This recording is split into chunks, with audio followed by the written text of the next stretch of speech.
ദേശീയപാതയ്ക്കായുള്ള അശാസ്ത്രീയ മണ്ണിടിച്ചിൽ അത് അശാസ്ത്രീയമായി മണ്ണെടുത്തത് കൊച്ചി ധനുഷ്കോടി ദേശീയപാതയിലുണ്ടായ ഈ സംഭവം അതിൽ ബിജുവിന്റെ ജീവൻ നഷ്ടമായിരിക്കുകയാണ്. സന്ധ്യയെ രക്ഷപ്പെടുത്തി ആശുപത്രിയിലേക്ക് മാറ്റാൻ സാധിച്ചിട്ടുണ്ട്.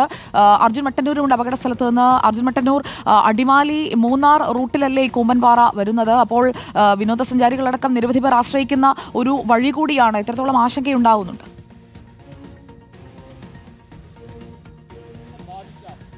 സുജയ, തീർച്ചയായും അടിമാലി മൂന്നാർ റൂട്ടിൽ അടിമാലി ടൗണിൽ നിന്ന് ഏതാണ്ട് 1 കിലോമീറ്റർ മാത്രം അകലെയാണ് ഈ സ്ഥലം. ഇവിടെ ദേശീയപാതയോട് ചേർന്ന്, ദേശീയപാത നമുക്ക് കാണാം വളരെ ഉയരത്തിലാണ്, അതിനോട് ചേർന്ന് ഈ ദേശീയപാതയുടെ തൊട്ട് താഴെ തന്നെയാണ് ഈ ലക്ഷം വീട് ഉന്നതി അടക്കം നിരവധി വീടുകളുള്ളത്. ഇതിൽ ഈ കാണുന്ന വീടാണ് ബിജുവും സന്ധ്യയും താമസിച്ചിരുന്ന വീട്. കഴിഞ്ഞ ദിവസം തന്നെ ഇരുവരും ഇവിടെ നിന്ന് ക്യാമ്പിലേക്ക് മാറിയതായിരുന്നു. ഇവിടെ തൊട്ടടുത്തടുത്ത് നിരവധി വീടുകളുണ്ട്. ഈ വീടുകളിൽ നിന്നുള്ള ആളുകളെ പൂർണ്ണമായും തന്നെ മാറ്റിയതായിരുന്നു. പക്ഷേ ഇന്നലെ വൈകിട്ട് കൂടിയാണ് വീട്ടിലേക്ക് അവർ തിരിച്ചു വന്നത്. ഇന്നലെ സന്ധ്യയോടുകൂടി അവർ ഇവിടെ എത്തി എന്നാണ് മനസ്സിലാക്കുന്നത്. അതായത് ഭക്ഷണം കഴിക്കണം, അതോടൊപ്പം തന്നെ ചില രേഖകൾ എടുക്കണം, വസ്ത്രങ്ങളും മറ്റും എടുക്കണം, മാത്രവുമല്ല വളർത്തുമൃഗങ്ങളും മറ്റുമുണ്ട്, അവർക്ക് തീറ്റ കൊടുക്കണം. ഇങ്ങനെയുള്ള ചില ലക്ഷ്യങ്ങളോടുകൂടി മാത്രമാണ് ഇന്നലെ രണ്ടുപേരും ഈ വീട്ടിലേക്ക് എത്തിയത്. ഇന്നലെ രക്ഷാപ്രവർത്തകർ പറയുന്നതനുസരിച്ച് ഈ വീടിന്റെ ഉൾഭാഗത്ത് ഹാളിലായിരുന്നു ഇരുവരും ഉണ്ടായിരുന്നത്. ആദ്യഘട്ടത്തിൽ രക്ഷാപ്രവർത്തനം വളരെ ദുസ്സഹമായിരുന്നു. ഇങ്ങോട്ടേക്ക് എത്താൻ തന്നെ വലിയ ബുദ്ധിമുട്ടായിരുന്നു. പിന്നീടാണ് ഈ മണ്ണൊക്കെ തന്നെ നീക്കിക്കൊണ്ട് ആളുകൾ താഴേക്ക് ഇറങ്ങുകയും അതിനുശേഷം ഈ ഭാഗത്തേക്ക് എത്തുകയും ചെയ്തത്.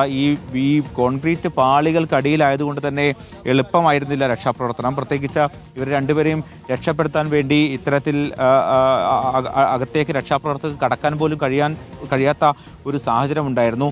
ആദ്യഘട്ടത്തിൽ ഈ ജനപ്രതിനിധികളും മറ്റും പറഞ്ഞിരുന്നത് മണിക്കൂറുകൾ കൊണ്ട് തന്നെ, ഉടൻ തന്നെ, മിനിറ്റുകൾ കൊണ്ട് തന്നെ രക്ഷാപ്രവർത്തനം പൂർത്തിയാക്കാൻ കഴിയുമെന്നതായിരുന്നു. പക്ഷേ ഏതാണ്ട് 5 മണിക്കൂറോളം രക്ഷാപ്രവർത്തനം നടത്തിയാണ് സന്ധ്യയെ പുറത്തേക്ക് എത്തിച്ചത്. അതിനുശേഷം രാവിലെ ഏതാണ്ട് 5 മണിയോടെ മാത്രമാണ് ബിജുവിനെയും പുറത്തേക്ക് എത്തിക്കാൻ കഴിഞ്ഞത്.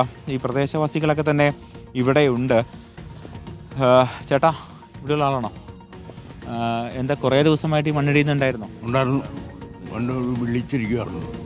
കുറച്ച് ദിവസമായിട്ട് കുറച്ച് വിളിച്ചിരുന്നു. ഇന്നലെ ആളുകളെ ഇവിടെ നിന്ന് മാറ്റിയത് ഉച്ചയായപ്പോഴത്തേനും എല്ലാവരും മാറ്റി. അത്രയും ഒരു 10 മണിയായപ്പോഴത്തേനും ഇത് ഇടിഞ്ഞു കഴിയും. ഇത് ഇവിടെ ഈ റോഡിന്റെ പണിക്ക് വേണ്ടി മണ്ണെടുത്തപ്പോഴാണ് ഇങ്ങനെ? റോഡിന്റെ പണിക്ക് വേണ്ടി മണ്ണെടുത്തതാണ് പ്രശ്നം മുഴുവൻ ഉണ്ടായത്. ഇല്ലെങ്കിൽ ഒരു പ്രശ്നം ഉണ്ടാവില്ലായിരുന്നു. ആ മണ്ണെടുത്തത് പിന്നെ നിർത്താൻ പറഞ്ഞിട്ട് നിർത്തല്, ചുമ്മാ എടുത്തോണ്ടേയിരുന്നു. അങ്ങനെയാണ് ഈ വീടുകൾ മുഴുവനും പോയത്, ഈ 6 വീടും പോയത്.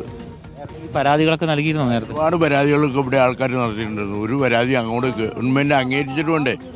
ഒരു വഴി വെട്ടി പോണു. അത് തന്നെ പാവങ്ങളെ 4 സെന്റ് വീതം പഞ്ചായത്തിൽ നിന്ന് കൊടുത്താണ് അതിനകത്താണ് താമസിക്കുന്നത്. അപ്പം അവർ പറയണോടത്ത് യാതൊരു വില പോകുന്നില്ല. അധികാരികൾ ഇതിനും ഒരു ഇത് കാണിക്കണം. ഇനി നമ്മളിപ്പോൾ നിൽക്കുന്ന ഇവിടെയൊക്കെ വീടുകളുണ്ട് അല്ലേ? ഇവിടെ ഇതിന്റെ അടിയിലൊക്കെ വീടാ. നമ്മൾ നിൽക്കണതിന്റെ അടിയിലൊക്കെ വീടാ. 6 വീടാ പോയത് ഇവിടെ ഈ ഭാഗത്ത് മാത്രം. ബാക്കി ഞങ്ങൾ രാത്രി 2 മണി 3 മണി ആയപ്പോഴത്തേനും ക്യാമ്പിലേക്ക് വിട്ടു. എവിടെയാണോ താമസിച്ചിരുന്നത്? അവിടെ താഴത്തെ വീട്. രാത്രി ഈ ബിജുവും സന്ധ്യ രാത്രി ഏതാണ്ട് എത്ര മണിക്ക് എങ്ങോട്ടേക്ക് വന്നത് എന്ന് വിവരമുണ്ടോ? ഇവിടെ വണ്ടി വെട്ടിക്കയറ്റി വരാൻ ഇവിടെ കിടന്ന് റോളി കേട്ടോണ്ടാണ് വരുന്നത്. ഈ ഒച്ചയും മകളും ഒരു വീട്ടിൽ മാത്രമേ ആളുണ്ടാകുന്നുള്ളൂ. ബാക്കി എല്ലാവരും ക്യാമ്പിലേക്ക് പോയായിരുന്നു. ഇവര് ഭക്ഷണം കഴിക്കാൻ വേണ്ടി വന്നു കഴിയുമ്പോഴത്തേനും പോയി. ശബ്ദം കേട്ടിട്ടാണ് ഓടി വന്നത്? അതെ, ശബ്ദം കേട്ടിട്ടാണ് ഓടി വന്നത്. രക്ഷാപ്രവർത്തനം വളരെ സമയമെടുത്തു അല്ലേ? എന്ന് പറഞ്ഞാൽ ഭയങ്കര താമസമായിപ്പോയി. എന്നാന്ന് വെച്ച് കഴിഞ്ഞാൽ എല്ലാവരും ഓടി എത്തിയെങ്കിലും കാര്യങ്ങൾ നടക്കണ്ടേ. ഗിറ്റാച്ചി കൊണ്ട് വന്നും 2 3 ഗിറ്റാച്ചി വെച്ച് വഴി വെട്ടിയാണ് ഇങ്ങോട്ട് കയറി വന്നത്. അപ്പോഴത്തെ അത്രയും താമസിച്ചു പോയി. അതാണ് സംഭവം. ഇവിടെ നിരവധി ആളുകളുണ്ട്.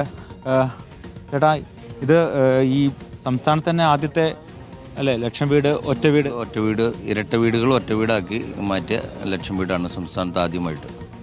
ആ പദ്ധതി ആദ്യമായിട്ട് ഇവിടെയാണ്. മണ്ണെടുത്തതിൽ അശാസ്ത്രീയമായിട്ടാണോ എടുത്തത്? അങ്ങനെ ഒരു അശാസ്ത്രീയമായിട്ട് തന്നെയാണ് മണ്ണെടുത്തേക്കുന്നത്. നേരത്തെ ഉണ്ടായിരുന്ന സാഹചര്യം ഇവിടെ? നേരത്തെ ഉണ്ടായിരുന്നെന്ന് വെച്ച് കഴിഞ്ഞാൽ ഒരു 15 അടി കട്ടിങ് ഉണ്ടായിരുന്നുള്ളൂ. 15 അടി കൂടുതൽ കട്ടിങ് അവിടെ ഉണ്ടായിരുന്നില്ല. ഇവരെടുത്തെടുത്ത് 100-150 അടിക്ക് മുകളിലേക്ക് ഹൈറ്റ് കൂട്ടി.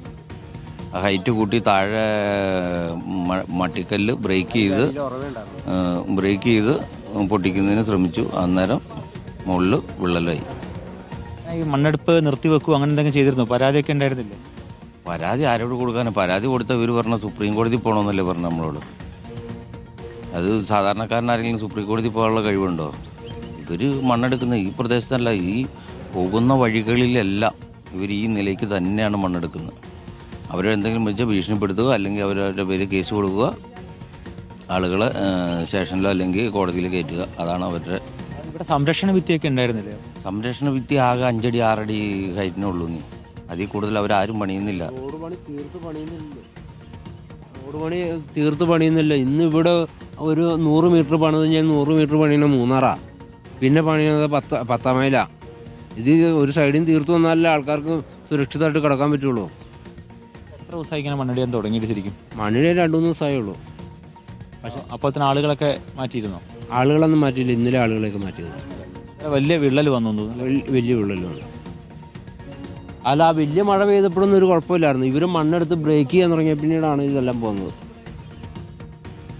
സുജയ, നമുക്ക് ദൃശ്യങ്ങളിൽ കാണാം. ആ കാണുന്നതാണ് ഈ അടിമാലി മൂന്നാർ ദേശീയപാത. ഈ ദേശീയപാതയോട് ചേർന്ന് ആ കാണുന്ന ഒരു സംരക്ഷണ ഭിത്തി പോലെ നമുക്ക് ദൃശ്യങ്ങൾ കാണാം.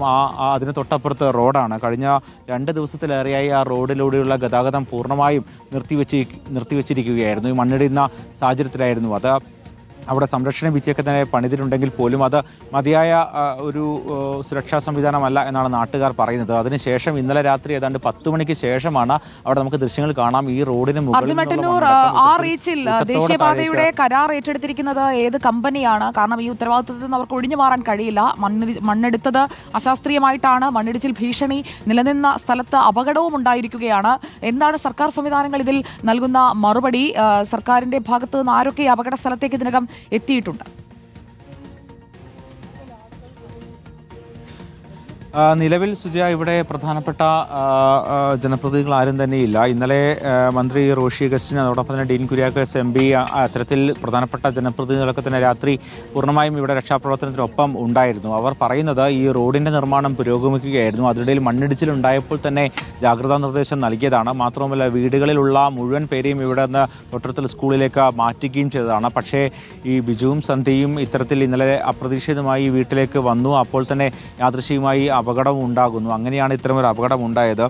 കൃത്യമായി ജില്ലാ ഭരണകൂടം ഇടപെട്ടില്ലെങ്കിൽ ഒരുപക്ഷെ വലിയ ദുരന്തമായനെ എന്നാണ് ഇപ്പോൾ ജനപ്രതിനിധികളും മറ്റും പറയുന്നത്. പക്ഷേ അപ്പോഴും നാട്ടുകാർ ഉന്നയിക്കുന്ന പ്രധാനപ്പെട്ട പ്രശ്നം, ഇവിടെ നിരവധി വീടുകളുണ്ട്. ഈ വീടിനോട് ചേർന്ന് ഇത്രയും ഉയരത്തിൽ ദേശീയപാത നിർമ്മിക്കുമ്പോൾ സ്വാഭാവികമായും ഇത്രയും മണ്ണെടുത്തു കഴിഞ്ഞാൽ അത് ഒരു ഘട്ടത്തിൽ എന്തായാലും ഭീഷണിയാകില്ലേ എന്നൊരു ചോദ്യമാണ് നാട്ടുകാർ ഉന്നയിക്കുന്നത്. നമുക്ക് കാണാം, ഈ ഏതാണ്ട് ഇപ്പോൾ നമ്മൾ നിൽക്കുന്ന ഈ ഭാഗത്ത് തന്നെ നിരവധി വീടുകൾ ഇവിടെ ഈ മണ്ണിനടിയിലുണ്ട്. ഇവിടെ കാണാം, ഈ ഇലക്ട്രിക് ലൈനും മറ്റുമാണ് കാണുന്നത്. വൈദ്യുതി ലൈനിന് മുകളിലേക്കടക്കം മണ്ണിടിഞ്ഞ് വീണു. അത്തരത്തിൽ പൂർണ്ണമായും വൈദ്യുതി ബന്ധമടക്കം താറുമാറാകുന്ന ഒരു സാഹചര്യമായിരുന്നു ഇന്നലെ ഉണ്ടായത്. എന്തായാലും നാട്ടുകാർ പറയുന്ന പ്രധാനപ്പെട്ട പ്രശ്നം ഇതുതന്നെയാണ്. ഈ മണ്ണെടുത്തതിൽ അശാസ്ത്രീയതയുണ്ട് എന്നൊരു ആക്ഷേപമാണ് നാട്ടുകാർ ഉന്നയിക്കുന്നത്. കരാർ കമ്പനിയെ സംബന്ധിച്ചും അവരുടെ വിശദീകരണമൊക്കെ തന്നെ തേടാവുന്നതാണ് എന്തായാലും. പക്ഷേ നിലവിൽ ഇത്തരമൊരു പ്രശ്നമാണ് ഈ നാട്ടുകാർ ചൂണ്ടിക്കാണിക്കുന്നത്. ഏതാണ്ട് 42ഓളം വീടുകൾ ഈ ഭാഗത്ത് ലക്ഷം വീട് നഗറിൽ മാത്രമുണ്ട്. മാത്രവുമല്ല മറ്റ് വീടുകളും ഈ വീടുകളോട് ചേർന്നുണ്ട്. ഈ ബിജുവിൻ്റെ വീട് ലക്ഷം വീട് പദ്ധതി പ്രകാരം നിർമ്മിച്ചതല്ല എന്നതാണ് നാട്ടുകാർ പറയുന്നത്. ഇവർ നേരത്തെ തന്നെ തലമുറകളായി ഇവിടെ വന്ന് താമസിച്ച് അത്തരത്തിൽ പിന്നീട് അവർ ബിജു വീടെടുത്ത് താമസിക്കുകയായിരുന്നു. ഏറ്റവും ദാരുണമായ കാര്യം, 1 വർഷം മുൻപാണ് ബിജുവിൻ്റെ മകൻ 10ാം ക്ലാസ്സിൽ പഠിക്കുമ്പോൾ ക്യാൻസർ ബാധിതനായി മരിക്കുന്നത്. ആ മകൻ്റെ ചരമ ദിനത്തിന് ഇനിയിപ്പോൾ ദിവസങ്ങൾ മാത്രമേ ബാക്കിയുള്ളൂ എന്നാണ് നാട്ടുകാർ പറയുന്നത്. മകൾ കോട്ടയത്ത് നഴ്സിംഗ് പഠിക്കുകയാണ്. അത്തരത്തിൽ കഴിഞ്ഞ 1 വർഷത്തിനിടെ ആ കുടുംബത്തിലുണ്ടാകുന്ന 2ാമത്തെ ദുരന്തമാണ്. അമ്മയും മകളെയും ബാക്കി മറ്റ് 2 പേരും യാത്രയായി എന്ന ഒരു ദുഃഖകരമായ കാര്യം കൂടിയുണ്ട്. ഒരു വലിയ വിഷമമാണ്. കഴിഞ്ഞ വർഷമാണ് മകൻ മരിച്ചത്. ഇപ്പോൾ ഇതാ ആ കുടുംബത്തിന് ഗൃഹനാഥനായ ബിജുവിനെ കൂടി നഷ്ടമാവുകയാണ്. ഒരുപാട് സ്വപ്നങ്ങളോടുകൂടി ഉണ്ടാക്കിയ സ്വന്തം വീടാണ് ബിജുവിന് മരണം വിതച്ചുകൊണ്ട് ബിജുവിന്റെ ദേഹത്തേക്ക് അടർന്ന് പതിച്ചത് എന്നതുകൂടി ആ വിഷമം കൂട്ടുകയാണ്. മകൾ കോട്ടയത്ത് പഠിക്കുകയാണ്. അതുകൊണ്ട് ആ മകൾ ദുരന്തത്തിൽ നിന്ന് ഒഴിവായി ആ മകളുടെ ഒരു വിഷമവും നമുക്ക് ചിന്തിക്കാൻ പോലും കഴിയുന്നില്ല. നമുക്കൊന്ന് എറണാകുളം രാജഗിരി ആശുപത്രിയിലേക്ക് പോകാം. അവിടെയാണ് ഇപ്പോൾ സന്ധ്യയെ ചികിത്സയ്ക്കായി പ്രവേശിപ്പിച്ചിരിക്കുന്നത്. ഇടതുകാലിന്റെ പരിക്ക് ഗുരുതരമാണ്. രക്തയോട്ടം വളരെ കുറവെന്നാണ് ഡോക്ടർമാർ പറയുന്നത്. പ്ലാസ്റ്റിക് സർജറി, ഓർത്തോ വിഭാഗങ്ങളിലെ ഡോക്ടർമാരുടെ സംഘമാണ് സന്ധ്യയെ പരിശോധിക്കുന്നത്. ഓപ്പറേഷൻ തിയേറ്ററിലേക്ക് സന്ധ്യയെ മാറ്റിയിരിക്കുകയാണ്.